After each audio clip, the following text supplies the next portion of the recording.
Hi folks, we're going to take a look at number 2 from the Unit 6 quiz. So here they're asking us to determine the domain and x-intercepts of this function here. Okay, now I'm going to look at this function as being a product of two simpler functions. Okay, so I'm going to look at this as being equal to, f at x times g at x, where, f at x is equal to square root of 3 minus x, and g at x is equal to log of x squared plus 1. Okay, so in order to determine the domain, I need to determine all x values which are in the domains of both of these functions. Okay, so let's start with the domain of f. Okay, and so I've got a square root function, and I can do this in a couple of ways. I can draw myself a quick sketch. I can solve what I need, which is 3 minus x needs to be greater than or equal to 0. Okay, and so if I bring the negative x to the other side, I have that x needs to be less than or equal to 3. Okay, or if I drew myself a little graph, okay,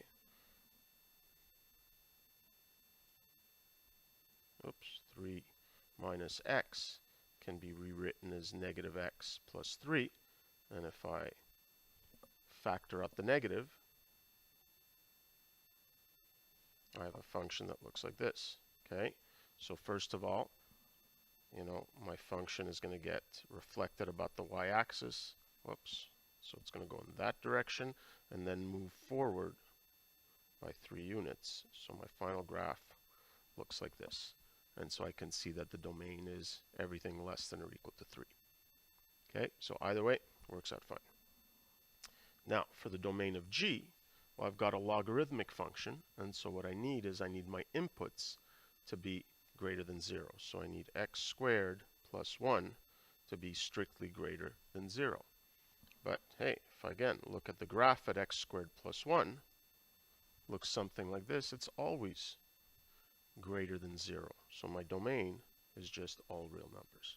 Okay, so what I have to do is take the intersection of these two sets. Well, since there's no conditions on g, the only conditions are going to be on f. Okay, so the domain of fg is just equal to x in R, such that x is less than or equal to 3. Okay, or if I want to write it in set notation, in interval notation from negative infinity to 3, inclusive. Okay, and there's my answer for the domain. So now, if I'm looking for the zeros, well, in this case here, I'm multiplying two functions. So the zeros can be found by finding the zeros of f and g, and either one of those will make the whole expression equal to 0. So if I solve f at x is equal to 0, in other words, root 3 minus x equals 0, so that means I need that the argument to this square root to be equal to 0, so x has to be equal to 3. So there's one of my zeros, but I do need to check that it's actually in my domain, and it is in my domain, so that one's fine.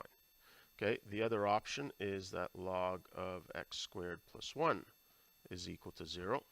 Okay, and in order for this to happen, the only time that the logarithm is equal to 0 is when the input is equal to 1. So I need x squared plus 1 to be equal to 1.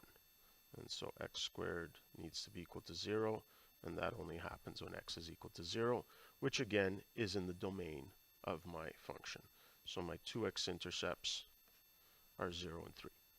Okay, so just to recap here, in order to find the domain of an arithmetic combination like this, you need to determine the domain of both functions and determine the intersection.